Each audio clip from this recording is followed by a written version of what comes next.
시청자 여러분 안녕하십니까? 정부와 여당은 총선 참패 후 수습 국면이 아니라 더 혼란스러워진 모습입니다. 지금 외환, 국가부채, 물가 등 경제와 민생은 어느 하나 녹록한 것이 없습니다. 이제 모든 힘을 여기에 모아주기를 바랍니다.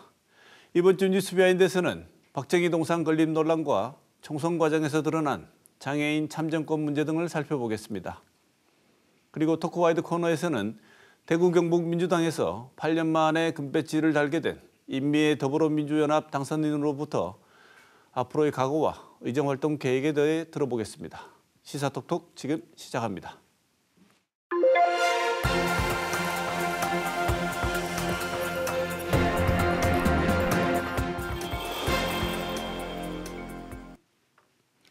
뉴스 비하인드 오늘 첫 소식은 박정희 동상 건립 논란 한번 살펴보겠습니다. 뉴스 비하인드에서 지난주에도 박정희 동상 건립과 관련한 뉴스를 다룬 적이 있었습니다. 오늘 자세한 속사정 다시 한번 살펴보겠습니다. 먼저 오늘 나와주신 두 분 소개하고 시작하겠습니다. 천용길 유수민 기자 나오셨습니다. 어서 오십시오. 안녕하십니까. 이태우 대구 MBC 기자 나와 있습니다. 어서 오십시오. 안녕하십니까. 이태우 기자. 네. 지난주에 이 박정희 동상 건립에 관한 조례가 만들어지는 과정에 대해서 다뤘는데요. 네. 총선이 끝나면서 동상 건립 움직임의 속도가 더 붙고 있다지요? 그렇습니다. 지난주에 말씀드린 그 조례부터 말씀드리면 지난달이죠. 3월 11일에 대구시는 관련 조례를 만들어서 입법 예고를 했습니다. 그리고 이달 1일까지 시민들의 의견을 들었는데요. 죄다 불편하다는 그런 의견이 나왔습니다.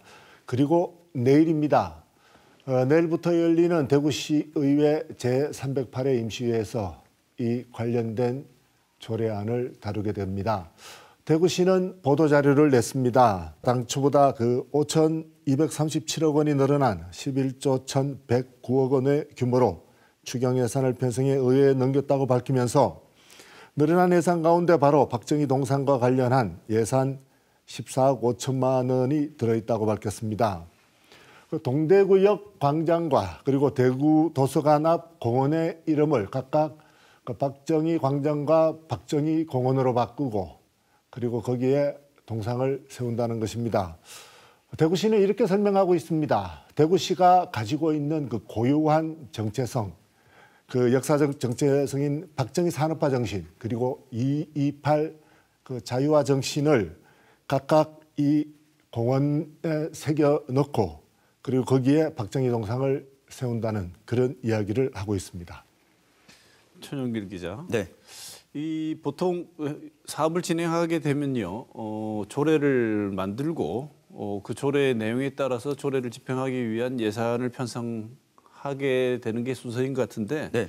이번 일은 약간 순서가 이렇게 뒤바뀐 것 같습니다. 맞습니다. 이 조례는 예산을 편성하는 근거를 담고 있는데요. 아직 조례가 통과되지 않았는데 예산을 함께 편성을 한 겁니다. 이 박정희 우상화 반대 운동본부도 바로 성명을 내고 이 대구 시민과 대구 시민을 대표하는 기관인 이 대구시 의회를 무시하는 처사다 이렇게 비판을 했습니다. 이 운동본부는 이 기념사업 조례 입법 예고 기간 동안 찬성 반대 의견을 수렴했는데 찬성 의견은 단 한 건도 없었고 이 반대 의견만 900건이 들어왔음에도 불구하고 이 반대 의견을 묵살하고 이 대구시가 일방적으로 이 조례를 추진하고 있다면서 이 조례가 가결조차 되지 않은 상황에서 예산안부터 편성하는 것은 이 대구시 의회조차 무시하는 처사다 이렇게 비판을 했습니다. 먼저 임성종 이 박정희 우상화 사업 반대 시민운동본부 이 집행위원장의 이야기를 들어보겠습니다. 내가 발의한 내 법이니까 시의회는 무조건 따라줘. 너희들은 거수기야. 이러한 독단의 전형을 보여주는 것이 아닌가 이런 생각이 들고요. 네, 운동본부는 내일부터 시작하는 대구시의 임시의회를 앞두고 의회 앞에서 1인 시위를 시작했습니다. 네, 반응들을 보면 동상 건립 추진 과정이 조금 급하다, 급작스럽다 이런 느낌을 받는 분들이 많은 것 같은데요. 이 동상 건립에 관한 얘기가 나온 것이 홍준표 시장이 광주를 방문한 이후에 나온 것이 아니냐. 그래서 광주 가서 약간 영향을 받은 것이 아니냐 이런 짐작들이 나오고 있는데 이태우 기자, 다른 지역 전직 대통령들 기념 조례 있을 것 같은데 비교하면 어떻습니까? 네, 그 법제처를 통해서 대통령이라는 그 단어가 들어가거나 아니면 우리나라 역대 대통령의 이름이 들어가는 조례는 확인한 조례는 17건이었습니다. 이 가운데 8건은 그 기념 사업에 관련된 것이고 나머지 9것은 그 대통령과 관련된 건물이나 또 김대중 평화회의 같은 특정한 행사를 위한 것이었습니다. 대구시와 같은 그 기념사업 조례는 그 4곳인데요. 그 강원도, 경상남도, 경상북도 그리고 전라남도가 비슷한 그런 조례를 가지고 있었습니다. 네, 방금 이태우 기자가 이야기했듯이 기념사업 지원을 담은 조례가 모두 8건이었는데요. 이 다른 곳의 기념사업 조례와 대구시의 조례를 비교해 보면 이 박정희 대통령 기념사업 지원에 관한 조례는 내용 자체가 좀 부실하다고 볼 수가 있습니다. 우선 8건 가운데 5건은 자기 지역에서 출생한 전직 대통령에 대한 기념사업을 담고 있습니다. 이 전남과 구미의 조례 목적에 이 출생을 담지는 않았지만 해당 지역 출생인 김대중, 박정희 두 전직 대통령 이름을 명칭에 담았고요. 기념 대상을 지역 출생 대통령이다 이렇게 명시하고 있습니다. 또한 한국인 최초 노벨 평화상 수상, 한국 근대화를 이끈 박정희 대통령의 위협 이렇게 기념해야 할 근거를 담고 있는데 이 대구시의 조례는 이 근거조차 담기지 않았습니다. 네. 흔히 우리 대구를 부를 때 보수의 심장 이렇게 얘기하지 않습니까? 그리고 박정희 대통령을 긍정적으로 평가하는 분들 다른 어떤 지역보다 많으신 것 같고요. 특히 박정희 전 대통령의 딸인 박근혜 전 대통령도 대구에 기반을 두고 정신을 해서 박정희란 말 그 단어 자체에 그 어느 지역보다 굉장히 친근감을 많이 느끼는 분들이 우리 지역에 많으신 것 같아요. 그러면 이태우 기자, 박정희 전 대통령과 우리 대구 지역 인연은 어떻게 됩니까? 그 방금 말씀하신 대로 박정희 대통령과 아주 긴밀하게 엮여 있다고 생각을 하시는데 또 따지고 보면 꼭 그렇지만도 않습니다. 다들 아시다시피 박정희 대통령은 구미에서 태어났습니다. 그리고 구미에서 구미 공립보통학교를 나왔고요. 그런 다음에 대구 사범에 와서 교사 수업을 받고 그런데 교사는 또 대구가 아닌 그 문경에서 했습니다. 그 뒤에는 그 만주 군관학교로 갔고요. 그래서 대구와 그렇게 인연이 길지 않다 이렇게 이야기할 수 있는데 6.25 전쟁이 터지면서 그 박정희 대통령은 1950년에 유경수 여사와 만나서 대구에서 어느 성당에서 그 결혼을 하게 되고 또 박근혜 전 대통령을 2년 뒤인 1952년 대구에서 그렇게 낳게 됩니다. 그 뒤에는 군인의 숙명처럼 여러 곳을 이렇게 떠돌다가 다들 아시다시피 쿠데타 이후에는 서울에 자리를 잡게 됩니다. 네, 이런 상황 같으면 지역 출신이다라고 보기에 좀 어렵기 때문에 이 조례를 제정하는 목적을 좀 담아야 합니다. 이 박정희 기념 사업을 하는 이유와 관련해서 이 내용을 좀 분명히 하지 않고 벌써 예산을 14억 5천만 원 이 동상 건립과 광장 조성에 이 편성을 했는데요. 이 조례안 목적을 보면 박정희 대통령의 기념 사업 등을 지원하기 위해 이 필요한 사항을 규정함 이렇게만 나와 있습니다. 이 다른 지역을 보면 전직 대통령에 대한 기념 사업을 많이 하고 있는 지자체가 있습니다. 서울 마포구인데 이 마포구에는 박정희 기념관, 김대중 도서관, 이 체규화 가옥, 이 전직 대통령 시설물이 많이 있습니다. 그렇지만 마포구가 조례를 제정하거나 지원한 사업은 단 한 건도 없습니다. 이 국민성금과 국가보조금으로 박정희 기념관이 설립이 됐고요. 이 노벨 평화상 상금으로 김대중 도서관이 설립됐고 이 본인이 직접 건축한 체규화 가옥이 있는 상황인데 이 마포구청의 의지와 상관없이 조성이 됐습니다. 직접 예산을 들여서 만들겠다는 대구시와는 전혀 상황이 다른 거죠. 네. 지금 말씀하신 내용을 보면 내부 속사정이 좀 다르다 이런 얘기인 것 같은데요. 네. 광주에 가면 사실 김대중 전 대통령 기념 사업 많이 합니다. 많고 곳곳에 기념하는 어떤 행사는 물론이고 여러 장소도 있는 것 같은데요. 이거 보고 난 뒤에 홍준표 시장이 우리도 그러면 박정희 대통령 기념 사업이나 동상 건립을 해야 되지 않느냐 이렇게 생각을 했던 것 같은데 공공장소에 동상 세울 수 있는 기준이 있습니까?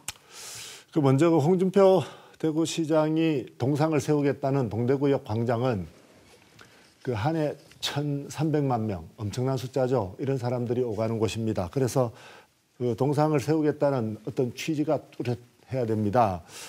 그래서 그 박정희 대통령이 대통령 시절일 때 어떠한 동상을 어디에 세웠느냐를 한번 봤는데요. 네 가지를 봐야 될 것 같습니다. 누구를 어디에 어떤 돈으로 그리고 어떤 취지로 세웠는지를 봐야 하는데요.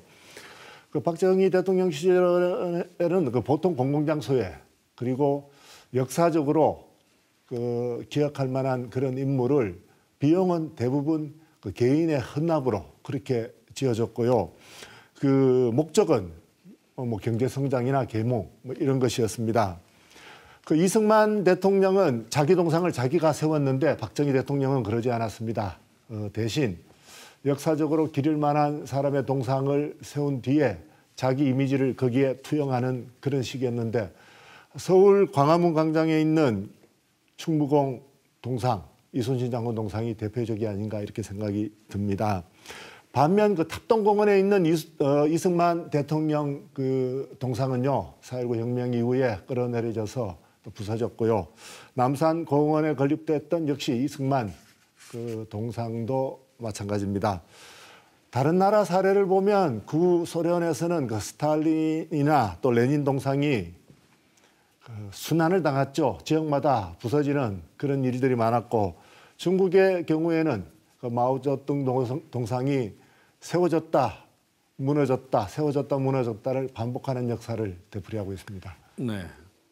사실 이 동상이라는 게 정 기자, 이 조금 젊은 세대들한테는 네. 어떤 큰 효과가 있을까 이런 생각도 들긴 하지만 홍준표 시장 굉장히 열심히입니다. 홍준표 시장이 열심히고 적극적으로 추진하려고 하는데 이런 적극적인 추진 이유가 뭘까요?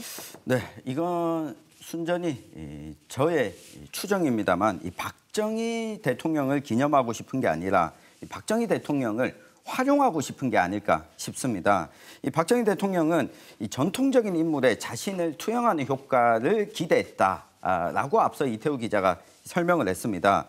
1968년부터 애국선열조상건립위원회라고 하는 단체를 맡았고 여기에서 박정희 대통령도 함께 참여를 했습니다. 이때 세웠던 동상을 보면 충무공, 사명대사, 율곡이 원효대사, 김유신, 신사임당, 정몽주, 정약용, 태계양, 강감찬, 김대건, 윤봉길, 안창호까지 역사적 인물들이 다양하게 있었는데 지금 홍준표 대구시장 입장에서 보면 이 차기 대권 주자로서 이 다른 주자들과 경쟁할 수 있는 근거랄까? 그러니까 무기가 미래보다는 과거적인 게 많습니다. 나이도 이 다른 대권 주자보다 많고요. 그런 입장에서 보면 이 본인을 투영시킬 이 과거의 역사적인 인물, 이 보수정당 대통령 가운데 가지고 올 인물이 누가 있을까 보면 이 박근혜, 이명박, 노태우, 전두환 대통령을 호출해 봐야 이 본인한테 손해만 되지 않겠습니까? 그러면 또 김영삼 대통령이 있는데 이 부산 경남 출신이라서 본인이 가지고 와봐야 가지고 올 수도 없고 경남도지사 시절이면 또 몰랐겠습니다만 홍준표 대구시장이 마지막 대권 도전 기회를 위한 욕망에서 이 박정희 동상을 활용하는 게 아닐까 싶습니다. 이게 공공장소에 동상을 건립하려면 이 도시민들이 함께 공유하는 정서가 있어야 하는데 이 미래지향성 이런 것들이 과연 타당한가 이런 의구심이 드는 부분이고요. 그나마 박정희 대통령이 가진 이 객관적인 공을 꼽자면 저는 이 그린벨트가 아닐까 싶습니다. 이 개발 제한 구역을 지정하고 만들어서 현재까지도 도심에 이 숲을 유지하게끔 만든 공이 있는데 지금 개발 제한 구역을 해제하자고 앞장서고 있는 것이 윤석열 대통령입니다.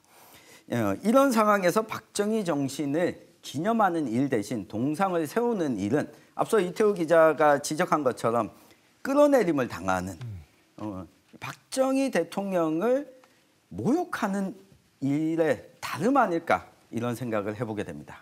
네. 자, 첫 소식 여기서 정리하고 두 번째 소식 짧게 짚어보겠습니다. 총선 과정에서 지난 총선 과정에서 장애인들이 신성한 한 표를 행사하는 참정권을 행사하는 과정에서 침해로 볼 수 있는 일들이 있었다고 하는데요. 천 기자. 네. 예전에도 이런 일이 있어서 문제 지적들도 많았는데 이런 사례가 뭐 이번에도 여전한 것 같습니다. 그렇습니다. 우리 시민권의 기본을 참정권이라고 하지 않습니까? 지난 15일에 이 4.20 장애인 차별철폐 대구투쟁연대와 대구 1577-1330 장애인 차별상담 전화 네트워크가 이 국가인권위 대구인권사무소에 집단 진정을 냈습니다. 내용을 보면 지체장애인 양모 씨가 사전투표를 위해 만촌이동 행정복지센터에 방문했는데 승강기가 없어서 이 투표소에 들어가는 것을 원천 차단당하는 일을 겪었습니다. 그래서 임시기표대를 투표소가 아닌 곳에 설치해서 투표를 해야만 했고요. 이와 같은 사례를 포함해서 기표소가 이 비장애인 체형에 맞춰진 탓에 휠체어를 탄 장애인들이 높은 기표대에 투표하기가 어려웠던 점, 이 투표 보조용구를 지급하도록 하는데 이것이 제대로 안내되어 있지 않은 점 등 이 20건이 집단 진정이 이뤄졌는데요. 이 선거가 끝나고 다음 선거에서는 이런 일이 다시는 일어나지 않도록 되돌아보아야 할 때가 아닌가 싶습니다. 네. 취재한다고 전용길 기자, 이태우 기자 두 분 수고하셨습니다. 뉴스비하인드 오늘 준비한 소식 여기까지입니다. 오늘 뉴스비하인드는 여기서 마치겠습니다. 고맙습니다.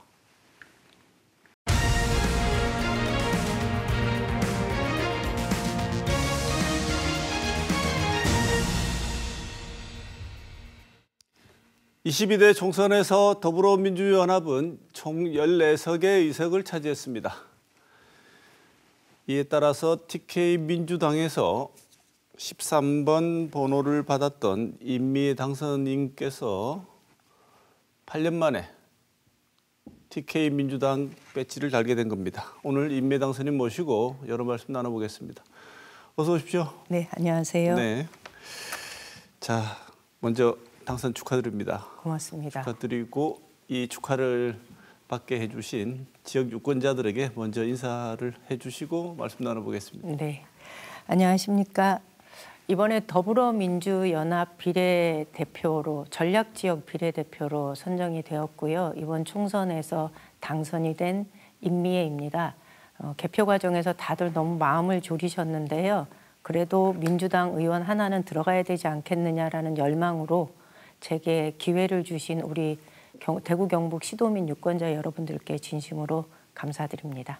네, 20대 총선 때 김부겸 의원은 지역구로 되셨고 각별히 친한 관계에 계신 김영건 전 네. 의원께서는 민주당 비례로 당선이 되셨습니다.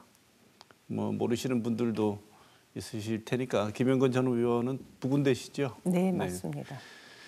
그런데 이 8년 만에 어쨌든 민주당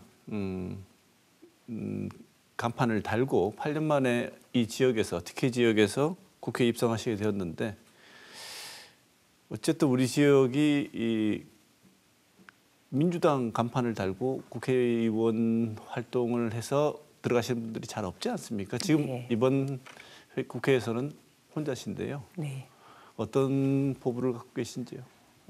김부겸 전 총리의 경우는 지역구 출신이잖아요. 네. 그래서 지역 후보로서 당선이 된 거고 김영건 전 의원의 경우는 농어민위원회 비례대표로 당선이 된 그러니까 직능의 대표성을 네. 가지고 있었던 의원입니다. 그런 면에서 본다면 저는 25개의 선거구를 저의 지역으로 가지는 명실상부한 대구 경북 민주당 대표 정치인이다라는 그 생각이 있고요. 그러다 보니 대구 경북 전반에 걸쳐서 이 업무를 좀 이렇게 전체적으로 아우르는 일을 해야 되지 않을까라는 생각을 가지고 있으니까 아무래도 어깨가 좀 많이 무겁지요. 저한텐 지역구가 25개야라는 생각하면 잠이 안 올 때도 있습니다. 어찌되었건 25개의 대구 경북 지역의 지역구의 민심을 민주당에 전달하는 유일한 통로로 네. 활동을 하셔야 되기 때문에 어깨가 많이 무거우실 것도 같은데 반면 뭐 또 그만큼 지역구가 넓으시니까 하실 수 있고 펼칠 수 있는 꿈도 많을 거라고 생각은 합니다만 걱정하시는 분들 많지 않으신지 혹시 주위에 우리 지역이 어쨌든 보수가 활발한 지역이고 그다음에 지방의회에서의 도움도 사실은 크게 이렇게 기대할 수 없는 상황이지 않습니까? 지금 네. 대부분의 지방의회도 국민의힘이 다수를 차지하고 있기 때문에 그래서 제일 당선인께서 지금 이 부분 25개가 지역구라고 하셨지만 22대 국회에서는 우리 지역을 대표하는 민주당 의원으로서 이것만큼은 내가 꼭 관철 혹은 확보하고 싶다고 생각하는 부분이 있으시면 어떤 게 있으신지요? 저는 그 지방의회, 그러니까 기초의회부터 정치를 해온 사람이에요. 그래서 정당이 다르고 생각이 다르다고 해서 서로 배척하는 것이 아니라 일이 되기 위해서는 어떻게 협력을 해나가야 되는지를 아주 일찍부터 몸으로 경험했던 사람입니다. 그리고 그 와중에 또 새롭게 길을 열어나가는 역할을 해왔기 때문에 오늘날 제가 여기까지 와 있을 수 있다 이렇게 생각을 하고요.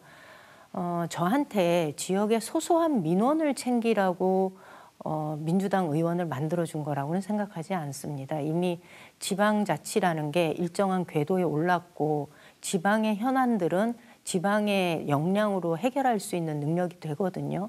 그런 부분에 있어서는 저는 적극 협력할 거고 어차피 민주당이 다수 의석이어서 여당의 힘만 가지고는 해결되지 않습니다. 야당의 도움이 필요하기 때문에 다수 의석을 지닌 야당의 힘을 적극적으로 협력하는 데 쓰겠다.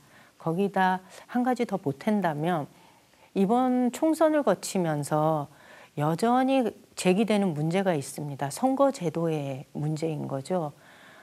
이번에 국민의힘이 얻었던 총득표와 민주당이 얻은 총득표를 비교하면 딱 5% 차이가 나는데요. 소선거구제, 그러니까 승자 독식의 소선거구제 하에서는 치러지는 선거 결과가 결국은 득표에서는 5% 차이 나도 의석수에서는 현격한 차이가 나잖아요. 근데 이게 2년 뒤에 지방선거에서도 이런 상황이 똑같이 벌어질 거라는 거죠. 저는 이 문제를 그냥 우리가 더 이상 내버려둬서는 안 된다. 이 문제를 내버려둔다면 대한민국 사회의 정치에 한 걸음 더 진전하는 것은 불가능하다는 생각을 하기 때문에 만약에 대한민국 사회에서 정치 개혁의 목소리가 나와야 된다면 그거는 민주당, 그것도 가장 험지라고 얘기하는 경북에서 이 정치 개혁의 목소리가 나와야 한다. 그리고 그 목소리를 내는 사람은 그렇다면 제가 되어야 되지 않을까 이런 신념이 있습니다. 네. 새로운 국회 시작하기 전에 우리 임미당 선생님께서 그렇게 말씀을 해주시니까 굉장히 희망적인 생각이 듭니다. 왜냐하면 항상 정치 문제를 얘기하면 정치 전문 분야의 교수라든지 전문가들이 항상 하시는 말씀이 선거제도를 국회가 처음 출발할 때 논의를 시작해야 한다. 네. 이런 얘기를 하는데 이기고 잘안 나면 되죠. 생각이 바뀌더라고요. 그래서 이 민주당도 21대 출범하기 전에는 비슷한 얘기를 많이 하다가 크게 이기니까 정말 할 수 있을 때가 되니까 안 하더라고요. 근데 이번에도 또 상황이 이르면 우리가 이길 수 있고 이득을 많이 보고 있는 상황인데 굳이 할 필요가 있을까라는 생각이 들어서 안 할까 걱정이 많이 되는데 정말 우리 지역에 하나밖에 없는 민주당 의원으로서 임미당 선생님이 그런 문제 제기를 지속적으로 하신다면 이번 국회에서는 어쩌면 네. 그런 논의가 활발해질 수도 있지 않을까라고 기대를 한번 해보게 됩니다. 예, 고맙습니다. 네, 꼭 해주시기를 바랍니다. 네. 이번에 당선되시면서 또 여러 기록이라는 게 기록을 세운 분이 돼서 기분이 좋으신 측면도 있으시겠지만 얼마나 척박한가를 오히려 또 역설적으로 보여주는 기록일 수도 있을 것 같습니다. 임미애 당선인께서는 여러 기록이 있으신데 경북 최초로 민주당 출신 재선하셨고요. 지방의회에서 기초의원 하실 때 재선 기초의원이 되셨고 경북도의회 민주당 초대 원내대표 22년 지방선거에서는 첫 여성 경북도지사 후보 여성이라서 첫 도지사 후보가 된 게 또 이렇게 첫 역사다 이렇게 얘기를 많이 했는데 어쨌든 그때 출마하셔갖고 더 중요한 것은 첫 여성이라기보다는 의미 있는 득표율을 올린 게 훨씬 더 주목을 받았어야 하는데 어쨌든 뭐 여성으로서 경북 딴 데도 아니고 경북에서 후보가 되셨다는 것 자체로 굉장히 많은 주목을 받았던 것 같습니다. 이번에 이렇게 국회에 입성을 하시면서 어쩌면 또 새로운 기록 중에 하나가 추가가 되었는데 말씀하셨다시피 기초의원으로부터 시작하셔가지고 이제 어쨌든 큰 무대에서 본격적인 목소리를 낼 수 있는 상황이 되셨습니다. 임미애 의원에게 의원은 아직 아니시니까 임미애 당선자께 네. 대구 경북 지역에서 민주당원으로 민주당 간판을 달고 정치한다는 것 그동안 많은 경험 속에서 어떤 의미로 다가오십니까? 말씀하신 이력 중에 제가 특별하게 의미를 가지고 있는 이력이 하나 있는데요. 민주당 최초의 그 원내대표. 이 원내대표라는 건 교섭단체가 구성이 되어야 이게 원내대표가 있는 거거든요. 근데 지난 2018년도에 제가 도의원으로 당선이 되었을 때 그때 의회에 처음 들어갔을 때 선출직으로 도의회 입성한 민주당이 입성한 게 그때가 처음이었어요. 다행히 이제 좀 분위기가 있어서 구미와 포항에 이게 산업 도시 중심으로 해서 민주당 의원들이 들어왔고 농촌 지역에서 이제 제가 들어간 거였는데 그러다 보니 원내 교섭단체가 꾸려질 제도적인 근거도 없고 필요성도 없었던 거죠.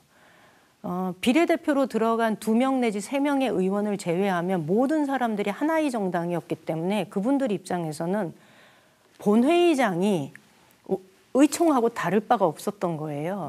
그러니 2명 내지 3명 다른 정당 소속 의원이 있는 것이 그분들한테는 어떤 의미나 내지는 대화의 창구가 필요하다든가 아니면 협력을 해야 된다라든가 이럴 필요성 자체를 전혀 못 느끼고 있는 상황이었거든요.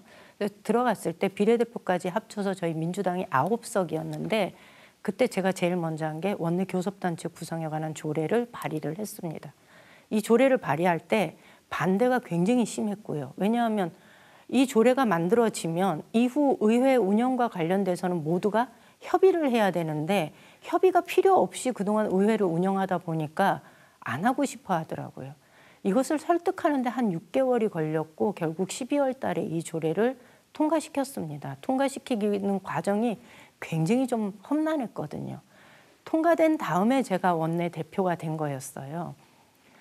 대구 경북 지역에서 민주당 정치인으로 정치하는 것이 어떤 의미를 가지냐라고 말씀을 하셨는데 제 입장에서는 아무도 해보지 않은 일을 만들어 나가는 과정이었고 또 이 지역은 정치가 없습니다. 의회도 있고 국회도 있고 정치인은 있으나 정치가 없는 곳이 대구 경북인데 정치가 없는 곳에 정치를 만들어 나간다는 기분으로 늘 자기 자리에서 일을 해나가는 그런 과정이 아니었나라는 생각이 좀 듭니다. 네. 험지 중에 험지죠. 민주당에게 대구 경북은. 지난번에 지금은 비례연합정당으로 더불어민주연합으로 가시면서 탈당을 하셔서 민주당 소속은 아니시고 그래서 당연히 민주당 경북 도당위원장으로 계시던 자리를 내려놓으셨을 겁니다. 경북 도당위원장 하실 때 제일 어려웠던 게 뭡니까? 여러 가지 방금 말씀을 정치가 없는 상황에서 정치를 해야 하는 것도 충분히 이해할 수 있는데 경북도당위원장으로 이게 정말 힘들더라. 민주당으로 하기에. 지역사회가 관심이 없는 거죠. 선거는 다가오는데 언론도 관심이 없어요.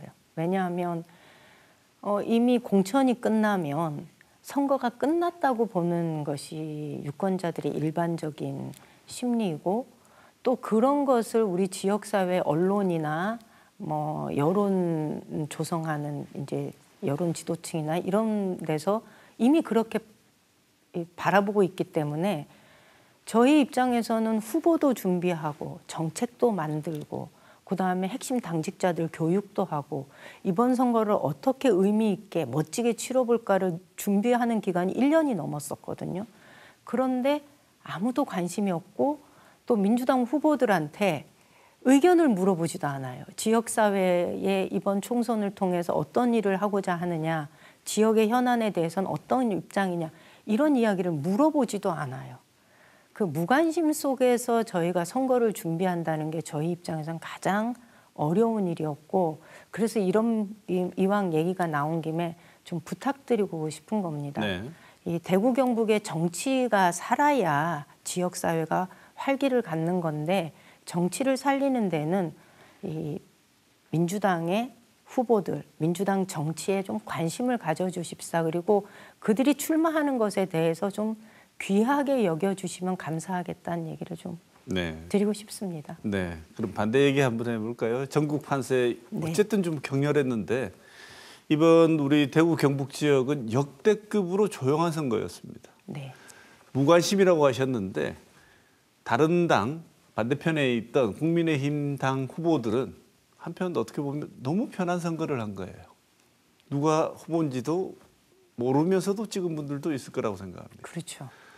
그래서 많은 분들이 이 사람이 어디에서 뭘 하던 사람인지 모르고 찍었는데도 불구하고 물론 선거 자체를 치렀던 국민의힘 관계자들과 후보들은 무슨 얘기냐, 우리도 죽을 힘을 다했다, 열심히 했다고 할지 몰라도 언론의 평가나 주민들의 투표하는 시민들의 느낌은 왜 이렇게 조용하지? 별로 선거운동이 치열하지 않은데 이런 느낌을 받았던 거죠.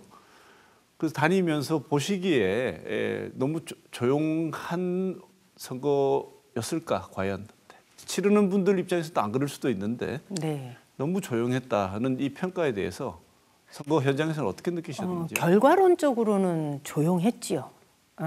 그 결과에 큰 변화가 없었으니 결과적으로 보면 대단히 조용한 선거였던 건 분명합니다. 그런데 저희가 선거운동 과정에서 느꼈던 거는 결코 조용하지 않았다는 겁니다. 저희가 지역에서 선거운동하면서 유권자들을 만났을 때 역대 어느 선거보다도 지금 이번 선거가 윤석열 정부의 지난 2년에 대한 실정을 평가하고 심판하는 선거라는 의사표시를 유권자들이 굉장히 많이 하셨거든요. 저희 모든 후보들이 저희 어저께도 이제 출마했던 분들이 모여서 각 지역에서 선거 분위기 어땠는지 이제 평가들을 쭉 하는데 다들 놀라는 거예요. 이렇게 적극적으로 유권자들이 의사표시를 한 선거가 처음이다. 단지 저희가 그 모든 의사들을 표로 다 모아내서 저희가 더 많은 득표를 하고 나아가서 좀 당선이 됐다면 정말 나라가 확 뒤집어졌을 것 같은데 그러지는 못했습니다. 그래서 출구조사 나왔을 때 하고 개표 결과가 나왔을 때 하고 이게 차이가 또 있었거든요. 그래서 출구조사 나왔을 때만 해도 조금 기대가 있었어요. 야, 우리 그래도 멋지게 싸웠구나 이런 기대가 있었는데 개표 결과가 조금 실망스러워서 고민에 빠진 거죠. 아니 그러면 거리에서 만났던 유권자들이 나한테 보냈던 그 열화와 같은 성원은 어디로 갔을까? 그 표는 어디로 갔지? 이런 고민들을 좀 했습니다. 그래서 이게 민주당이 조금은 반성해야 되고 더 채워져야 할 대목이다라는 얘기도 드리고 싶지만 또 한편으로는 지난 4월 4일인가요? 사전투표를 코앞에 두고 지역 내 유력 일간지라고 하는 곳에서 일면의 탑 기사로 전면 기사를 실었던 제목을 저는 잊을 수가 없습니다. 정치라는 것이 상대 정당이 있는 곳인데 상대 정당을 좌파라고 매도하면서 그것을 심판의 표로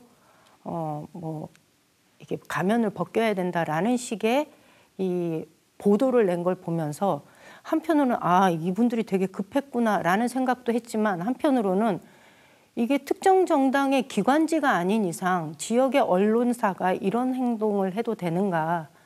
유권자들한테 균형 잡힌 정보를 제공하고 상식적인 판단을 할 수 있도록 해줘야 하는 언론사가 마치 특정 정당의 기관지인 것처럼 행동하고 선거에 깊숙이 개입하고 그래서 유권자들의 눈과 귀를 가로막는 행위는 저는 두 번 다시 있어서는 안 되는 것이었다. 그리고 그것이 오히려 지역사회의 정치를 없애는 그 행동이 아니었겠는가라는 지적을 좀 하고 싶습니다. 네. 중앙당에서 우리 지역을 볼 때 당선 가능한 인사들을 파견 혹은 배치를 네. 내서 정말 치열하게 일전을 치르고 이 지역에 대한 관심을 보여주고 할 의사가 있었느냐. 그것이 없지 않았느냐. 우리 지역 버린 지역 아니냐. 어떻게 보면 비웃으면서 저기는 국힘은 지게작대기만 꽂아도 되는 데라고 비웃으면서 그 풍토를 정치를 도입할 의사를 정말 가지고 민주당이 중앙당에서 차원에서 진정한 노력을 했는가 어떻게 평가하시는지요? 그 부분에 대해서는 저는 낙제점을 주고 싶습니다. 민주당에. 왜냐하면 정당이라는 곳이 민심이 아무리 요동치고 있다고 해도 선거 때 그 민심을 온전히 담아낼 수 있는 후보를 유권자들한테 보여주지 않으면, 내놓지 않으면 민심을 제대로 담을 수가 없습니다. 그런 면에서 본다면 민주당은 과연 대구 경북에 지속적으로 유권자들의 마음을 얻기 위해서 노력했느냐? 저는 매우 부족했다. 특히 이번 선거는 더더욱. 왜냐하면 그전에는 이렇게 생각을 했었습니다. 민주당이 예산을 주면, 그래서 일종의 예산 폭탄을 내리면 지역 유권자들의 마음이 돌아서서 민주당한테 우호적으로 바뀌지 않을까라고 생각을 했던 것 같습니다. 그런데 돈이 온다고 유권자들의 마음이 바뀌지는 않습니다. 결국 제가 내린 결론은 20여 년 지역에서 민주당 하면서 내린 결론은 중앙당이 이 지역에 대해서 어느 만큼 관심과 애정이 있느냐 그것을 사람으로 보여주는 것이 선거 때 반드시 해야 되는 일이다. 중앙당에서 중량감 있고 경륜을 갖춘 그래도 당에서 신경 쓰고 있고 힘을 실어줄 만한 사람을 내려보내고 거기다가 지역에서 자생적으로 성장한 정치인이 함께 결합해서 지역의 유권자들한테 호소하는 모습을 만약에 이번 선거에서 보였다면 저는 이번 결과보다는 훨씬 더 의미 있는 결과가 나왔을 거라고 생각합니다. 그런 면에서 민주당은 많이 부족했고 이후에 제가 이 부분에 대해서는 지속적으로 그러니까 뭐 저도 도당위원장 되면서 이 문제를 계속 얘기를 했거든요. 아직은 부족하지만 저는 언젠가는 민주당이 그러한 모습으로 대구 경북 유권자들을 만날 수 있도록 그렇게 또 제가 역할을 해야 된다 이렇게 생각합니다. 네. 22대 국회 바라보시는 전망, 그다음에 22대 국회에서 어떤 역할을 하실 건지에 대한 뭐 미래 다짐이랄까요? 듣고 마지막 질문 하나만 더 드리겠습니다. 그 21대에 180석을 줬는데 니네 뭐 했냐라는 얘기를 민주당 지지자들로부터 굉장히 많이 들었던 것 같습니다. 저도 그렇게 얘기했고. 근데 21대 때 180여 의석을 준 거는 당시 그때는 여당 시절에 국정 운영에 힘을 실어주기 위한 의석이었거든요. 22대 175석은 그때와는 조금 의미가 다르다. 이 의석은 명백하게 지난 2년간의 윤석열 정부에 대한 심판 그리고 평가를 하겠다는 국민들의 회초리가 만들어준 의석이라는 거죠. 그래서 지금의 일방적인 뭐든지 입법부에서 법을 통과시켜도 거부권으로 일관하는 지금 정부에 대해서 분명하게 견제해라라는 목소리가 담긴 게 175석이 아닌가라는 생각을 합니다. 그리고 말씀하신 것처럼 과거 180여 석을 만들었을 때 개헌 빼고 다 할 수 있었는데 그러면 우리 사회가 안고 있는 가장 시급했던 정치개혁의 과제들을 민주당이 했느냐. 그런 면에서는 시간이 지나고 난 다음에 매우 아쉽다, 소홀했다 뭐 이런 평가들이 민주당 자체 내에서도 나왔습니다. 그래서 이 부분에 있어서는 결국은 이게 필요성을 느끼는 사람들이 이 문제를 지속적으로 제기할 수밖에 없거든요. 근데 우리 민주당도 과거에는 호남 정당이었지만 지금은 거의 수도권 정당이라 할 수 있을 만한 수도권에 기반을 둔 정치인들이 가지는 의식의 한계 내지는 그 특성이 있는 거고요. 저처럼 영남에서 민주당을 하면서 정치를 해온 사람들의 의식의 특성이 있는 것이어서 정치개혁의 필요성은 누구보다 절박하게 느끼는 사람이다 보니 그 역할은 내가 할 수 있지 않을까라는 생각을 하고 22대 국회는 21대 하지 못했던 정치개혁의 과제들을 반드시 해내야 된다. 그래야 국민들이 정치로부터 떠나 있는데 혐오감도 많은데 이것을 극복하는 계기가 되지 않을까라는 생각을 합니다. 네. 자, 중요한 질문이 여러 개 남아 있는데요. 중요한 질문 중에 두 개를 하나하나 묶어서 질문 드리고 마지막 임미 당선자의 말씀 듣고 마치도록 하겠습니다. 경북 지역 인구 위기, 인구 소멸 시작된 지 오래됐고 네. 이건 정말 심각한 문제로 지적되고 있습니다. 이 심각한 위기 우리 대구 지역도 마찬가지죠. 그다음에 우리 지역만 아니라 많은 지역이 지금 비슷하게 앓고 있는 현상입니다. 이 중요한 문제가 아까 말씀하신 중앙 정치권에서는 선거철이 되면 중요한 주제로 부각됐다가 정말 인구 소멸 위기, 지역이 망해가고 같이 공생할 수가 없는 이 위기가 현실화되고 있다고 아무리 소리 높여 외쳐도 별로 큰 반응이 있다는 생각이 들지 않습니다. 그렇죠. 네, 이 문제들을 어떻게 풀어야 할까요? 우리 지역에서 뽑힌 제가 이번에 총선 준비하면서 저희 경북의 국회의원 13분에 대해서 이제 뭐 조사를 한 게 있는데 사실 이 13명 중에 경북의 자기 지역에 혹은 대구라 하더라도 자기 집을 가지고 있는 사람들의 숫자가 굉장히 적습니다. 대부분이 대구 경북에 집이 없고요. 오로지 수도권에만 집이 있는 후보들도 굉장히 많았습니다. 그러니 이분들 입장에서는 선거 끝나고 나면 지역의 현안에 대해서 크게 관심이 없는 거죠. 실제로 또 재산이 올라가는 것에 절반 정도가 수도권에 둔 집값이 올라감으로 해서 내 이 자산이 늘어나는 효과를 가져왔거든요. 결국은 지역의 현안에 관심 있는 정치인들이 제가 볼 땐 별로 없다. 또 그런 분들을 뽑으셨다. 유권자들이. 이 얘기를 좀 드리고 싶고요. 인구 소멸 문제는 사실 인구사회학 관점에서 이렇게 바라보고 풀면 저는 안 된다고 봅니다. 이미 이 문제는 수도권의 과밀화로 인해서 벌어진 문제이거든요. 대한민국 인구 특징이 있습니다. 이미 출생자보다는 사망자 숫자가 더 많다는 거. 그다음에 인구의 절반 이상이 23년도 말 기준으로 해서 수도권에 거주하고 있다는 거.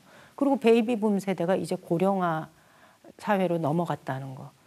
근데 이런 문제를 인구사회학적 관점에서 정책을 만든다고 풀릴까요? 아닙니다. 저는 이 문제는 오히려 수도권의 과밀화를 해소하기 위한 산업, 경제학적 관점에서 풀어야만이 풀릴 수 있는 문제라는 생각이 좀 듭니다. 네.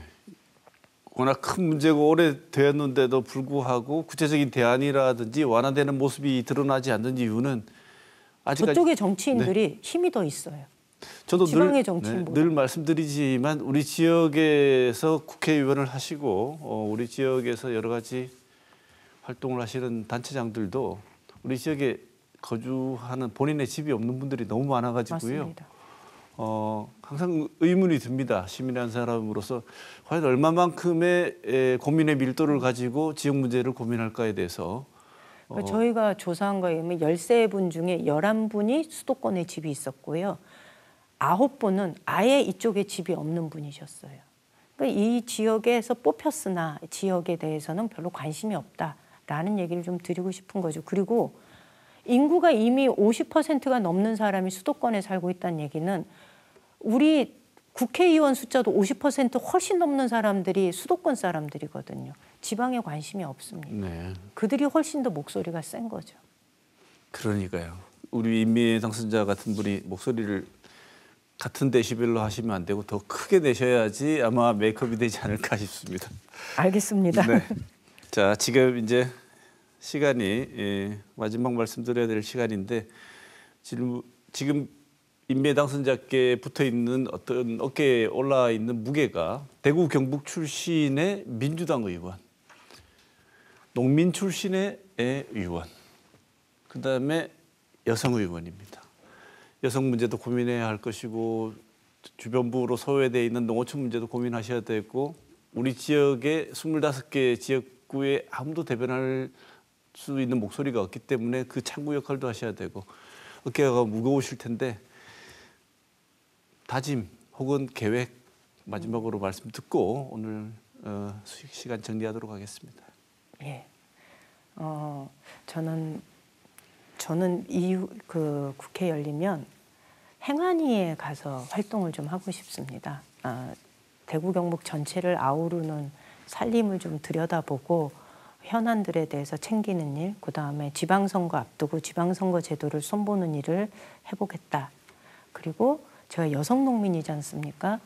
저는 여성 농민들이 직업인으로서 대우받기 위한 제도적인 장치를 마련하는 데 관심이 많습니다. 아직 우리 사회에서는 여성 농업인은 남성 농업인의 보조 인력으로 이게 제도가 굳어져 있습니다. 그러니까 편의 장비 하나 지원해주면 되는 존재인 거죠. 그것이 아니라 이미 농업 인구의 절반 이상이 여성 농업인입니다. 여성 농업인이 아니면 농촌 사회가 돌아가지 않을 정도로. 그래서 여성 농업인들이 우리 사회에서 직업인으로서 당당하게 대우받는 그런 제도를 마련하는데 관심을 가지고 활동해 볼 계획입니다. 네. 오늘 토크와이드 8년 만에 민주당 간판으로 국회에 입성하는 임미애 당선자 모시고 여러 얘기 나눠봤습니다. 오늘 좋은 말씀 감사드립니다. 고맙습니다. 예, 고맙습니다.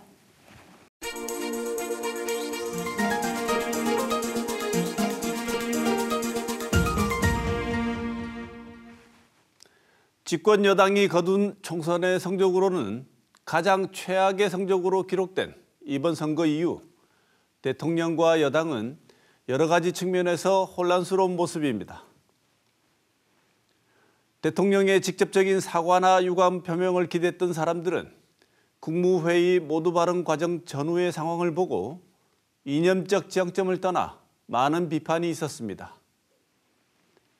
대통령의 발언에서 사과나 유감의 진정성이 부족하다는 지적이 대표적입니다. 진정성이란 말은 흔히 진실성과 거의 비슷한 의미인 거짓이었고 참됨을 강조한 말로 쓰입니다. 그래서 진정성을 담지 않고 한 말이나 행동에 대해서는 그 말과 행동에 대한 반응을 제대로 이해할 수가 없습니다. 애초에 그런 행동을 한 이유와 근거, 그리고 의미를 지니지 않은 상태에서 나온 것이기 때문입니다. 그런데 절절한 진정성에서 나온 말이나 행동이라고 하더라도 타인들과의 공감에 바탕을 두지 않은 진정성이란 것은 오히려 다른 세계에 속하는 사람이 되게 만들 수도 있습니다. 소통의 영어 단어인 커뮤니케이션은 다른 사람과 함께 나눈다는 뜻을 지닌 라틴어에서 비롯된 것입니다. 공동체의 구성원들이 느끼고 판단하는 내용을 공감하는 것을 말하는 것인데 이런 공감의 기준이 바로 공동체의 공통감각이고 이것을 우리는 상식이라고 번역합니다. 그래서 소통의 바탕은 어쩌면 진정성이라는 요소보다 상식이라는 공통감각을 지니는 것이라고 볼 수 있습니다. 대통령은 누구보다 진정성을 가지고 국정에 임했다고 하더라도 이번 발언에 국민이 어리둥절해야 하는 이유는 국민의 공통감각과 어긋나서일 것이고 이런 상황에서라면 아무리 진정성의 바탕을 둔다 해도 소통을 더 확대할 수 있는 방법은 없어 보입니다. 이번 주 시사톡톡은 여기서 마치겠습니다.